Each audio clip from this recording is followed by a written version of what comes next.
안녕하세요. 오늘 우리가 함께 들여다볼 이야기는 바로 아스퍼거 증후군이에요. 어떻게 하면 이들을 더 잘 이해하고 또 소통할 수 있을지 그 방법을 한번 찾아보려고 합니다. 혹시 주변에 이 사람 진짜 눈치가 좀 없다, 혹은 사회성이 부족한 거 아니야? 라고 생각했던 분 있으세요?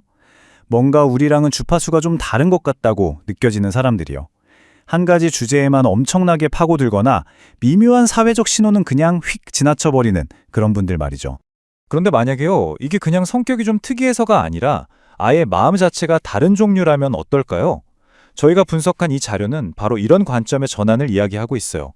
이건 결점이 아니라 세상을 받아들이고 처리하는 방식이 근본적으로 다른 뇌의 특징, 바로 아스퍼거 증후군일 수 있다는 거죠.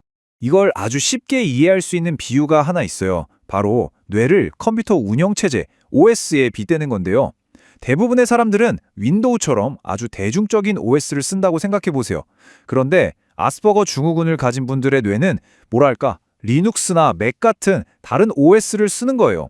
성능은 똑같이 뛰어나요. 단지 사용하는 언어나 뭐랄까, 사용자 인터페이스가 다를 뿐인 거죠. 그러니까 여기서 정말 중요한 포인트는 이거예요. 그들은 틀린 게 아니라 그저 다른 운영체제를 쓰고 있다는 것. 우리가 겪는 소통의 어려움은 어느 한쪽이 잘못돼서가 아니라 그냥 서로 다른 시스템 간의 호환성 문제라는 겁니다. 관점을 확 바꾸는 거죠. 자, 그럼 이 특별한 OS의 사용자 인터페이스는 구체적으로 뭐가 다를까요? 첫 번째 특징부터 한번 제대로 파고 들어가 보죠. 바로 사회적 상호작용의 문제입니다. 이분들의 언어 능력 자체가 떨어지는 건 절대 아니에요. 오히려 뛰어난 경우가 많죠. 진짜 어려움은 뭐냐면 말로 직접 표현되지 않는 그 숨겨진 정보들을 읽어내는 데 있어요. 목소리 톤이라던가 표정, 몸짓, 그리고 그 대화가 이루어지는 전체적인 맥락 같은 것들 말이에요. 예를 들어 볼게요. 누군가 지금 몇 시예요? 라고 물었다고 쳐요. 그럼 아스퍼거 증후군을 가진 사람은 이걸 그냥 글자 그대로 정말 시간이 궁금해서 묻는 질문으로 받아들일 가능성이 아주 높아요. 그래서 네, 오후 3시 15분입니다 하고 아주 정확한 시간을 알려주죠. 하지만 사실 그 질문에는 다른 뜻이 숨어 있을 수 있잖아요. 시간이 꽤 늦었네요. 이제 슬슬 일어나야 하지 않을까요? 라는 뜻 말이에요. 대부분의 사람들은 이런 숨은 의미를 바로 캐치하지만 이분들은 그걸 놓칠 수 있다는 거죠. 이건 절대 상대방한테 무관심해서가 아니에요.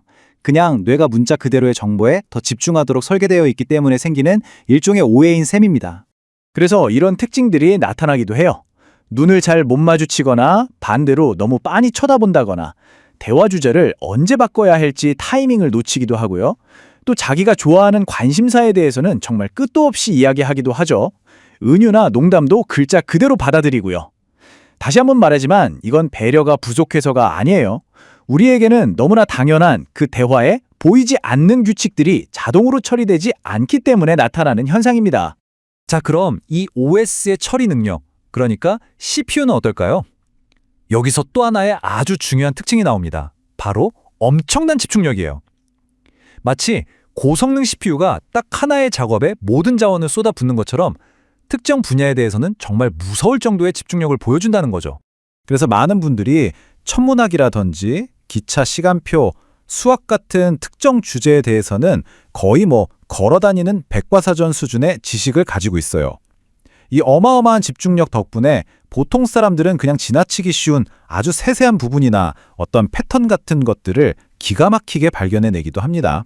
실제로 일론 머스크 같은 유명인들도 자기가 아스퍼거 증후군에 있다고 밝혔잖아요. 그러면서 이런 강한 집중력이 오히려 자기의 혁신과 성공을 가능하게 한 슈퍼파워라고 이야기하기도 했어요. 부끄러운 게 아니라 오히려 강점이라는 거죠. 그런데 이러한 놀라운 집중력에는 동전의 양면 같은 특징이 있어요. 바로 정해진 규칙, 예측 가능한 일과를 굉장히 중요하게 생각한다는 점이에요.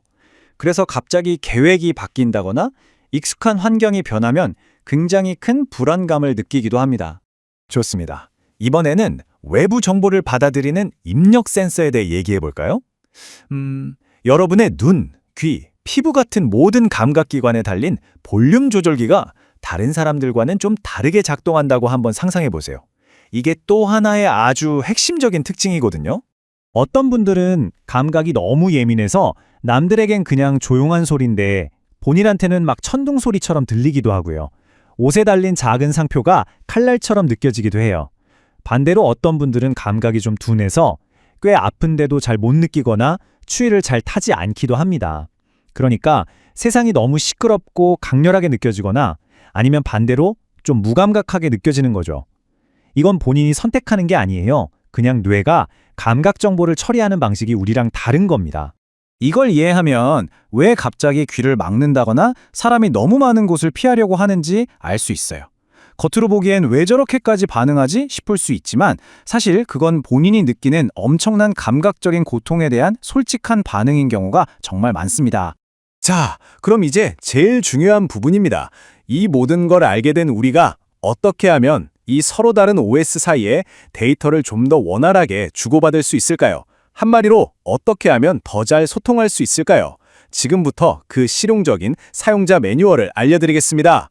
자, 여기 정말 중요한 5가지 방법이 있어요. 첫째, 아주 구체적으로 말해주는 겁니다. 돌려 말하거나 비꼬는 건 피하고 명확하고 직접적으로요. 둘째, 그들의 루틴을 존중해주는 거예요. 만약에 계획을 바꿔야 한다면 가급적 미리 알려주는 게 정말 중요합니다. 셋째, 주변 환경을 좀 고려해주세요. 너무 시끄러운 소리나 번쩍이는 불빛, 사람이 붐비는 곳은 그들에게 아주 힘들 수 있거든요. 넷째, 사회적인 규칙들 있잖아요. 굳이 말로 하지 않아도 우리가 아는 것들. 그런 보이지 않는 규칙들을 친절하게 설명해 주는 겁니다. 마지막으로 다섯째, 그들의 강점에 집중하고 칭찬해 주는 거예요. 깊이 있는 지식이나 정직함, 논리적인 사고방식 같은 것들이요. 이런 작은 노력들이 정말 큰 차이를 만듭니다. 결국 이 모든 이야기의 핵심은 이거예요. 아스퍼거 증후군은 고쳐야 할 장애가 아니라 그저 하나의 특별한 개성이라는 것. 우리가 이걸 어떤 결핍으로 보는 게 아니라 우리 사회를 더 다채롭게 만들어주는 인간 다양성의 한 모습으로 받아들여야 한다는 거죠. 생각해볼 문제죠. 세상이 온통 윈도우 사용자 중심으로 만들어져 있다면 우리는 어떻게 리눅스 사용자의 그 독특한 강점을 알아보고 우리 사회에 더 잘 통합시킬 수 있을까요?